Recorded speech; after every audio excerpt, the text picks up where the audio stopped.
In other words, this is transformative.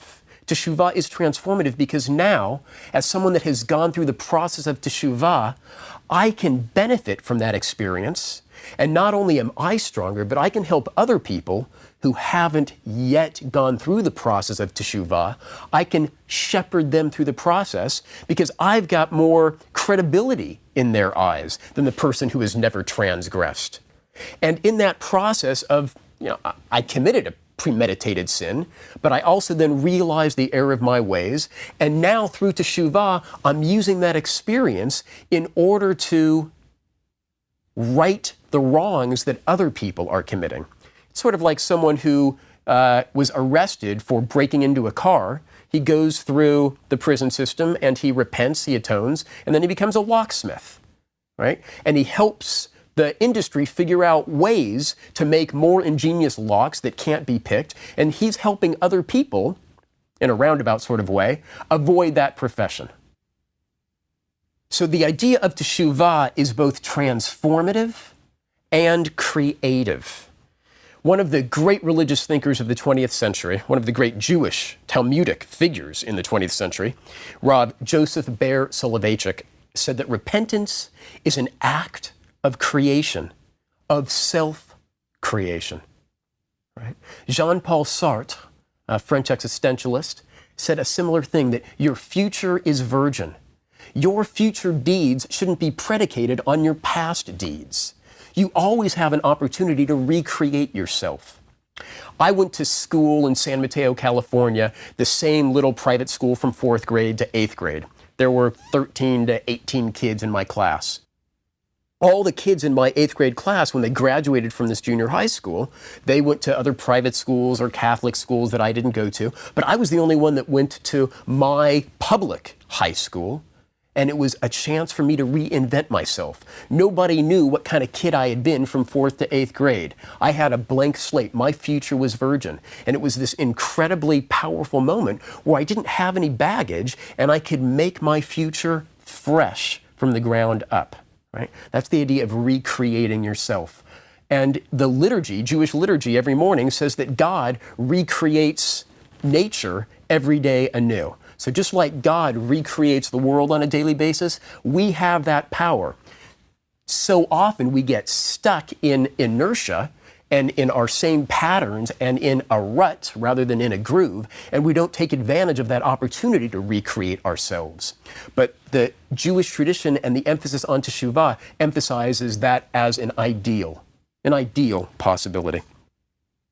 Okay, now let's move into the medieval period, and we have a code of law by Moses Maimonides. He wrote this in 1180, and he asks the question, what defines teshuvah? His answer: when the straying one leaves his error, right, you've got to stop doing it, and removes it from his thoughts. You don't even think about doing it. And resolves in his heart never to repeat it. Right? Resolves in his heart, right, I'm not going to do this ever again. He needs to make oral confession and say that these matters are finished from his heart. It's important that it's oral. We need to hear ourselves say it to have maximum impact. It's not just about thinking it, but it's saying it out loud. Does it have to be to somebody else, oral confession? No. You can say it out loud to yourself in a sealed room, but you have to hear yourself articulate the words, because words have power. God created the world through words, through speech, according to Genesis 1. And for the rabbinic tradition, words are very powerful. We need to hear those words that we are leaving this forever. He needs to make oral confession and say that these matters are finished from his heart. So we've got those conditions that let you know that, right, that person has done teshuvah. But then there's a second condition. Maimonides goes on to say, one knows that one has successfully accomplished teshuvah when he's in the same situation where he had previously transgressed, and there is no fear of being caught or lack of power to commit the transgression, and he refrains from transgressing, right? When you're in the same situation that you had previously gone astray, and you're not worried about getting caught, right? And you're not worried that you don't have the power, might not be able to go through with it, and you still refrain from doing it, then you know that you are a successful penitent or Baal Teshuvah, someone who has gone through that process.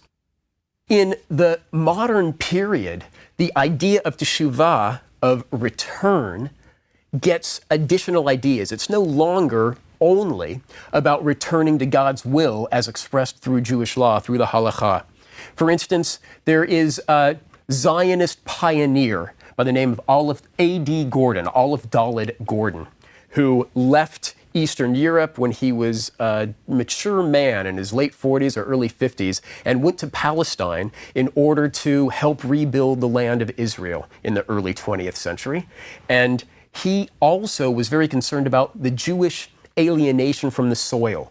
Because of the way Jewish history unfolded and certain church laws and certain prudent vocations the Jews went into, Jews tended not to be farmers or agronomists. But A.D. Gordon felt as though the Jews needed to return to nature, right? Not only in terms of returning to those occupations that the biblical patriarchs engaged in, right? Shepherds and farmers, but also in terms of having that sense of linkage to the earth and to another one of God's creations, that needed to be healed. That rupture of alienation between the individual and nature and the soil needed to be healed. He did that in the land of Israel. And he talks about the teshuvah, or the sense of returning to nature. Olive Daled Gordon wasn't particularly religious, but there were other early religious Zionists who folded in the notion of return, teshuvah, to the land of Israel as part of teshuvah. So it's now not only about returning to God's will, but it's returning to nature. It's returning to the land of Israel, which at that point was called Palestine.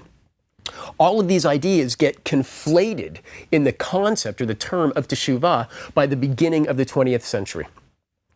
There is a relatively long quote by Rav Avraham Yitzchak Kook. Rav Kook was the first chief rabbi of Palestine, the first Ashkenazi chief rabbi of Palestine. He wrote this actually during World War I when he was trapped in Switzerland. Not a bad place to be trapped, actually, if you're going to be trapped. But he was traveling away from the land of Israel during World War I, and he couldn't get back. So he spent the years of World War I in Switzerland, and he wrote a kind of mystical diary. Rav Kook is known for very poetic, mystical language. He writes as follows: "When one forgets the essence of one's soul, when one distracts his mind from attending to the substantive content of his own inner life, everything becomes dark and uncertain. The primary role of teshuvah, which at once sheds light on the darkened zone, is for the person to return to himself, to the root of his soul. Then he will at once return to God, the soul of all souls. It is only through the great truth of returning to oneself that the person and the people, community, so the whole society, the world and all the worlds, the whole of existence will return to their Creator, to be illumined by the light of life.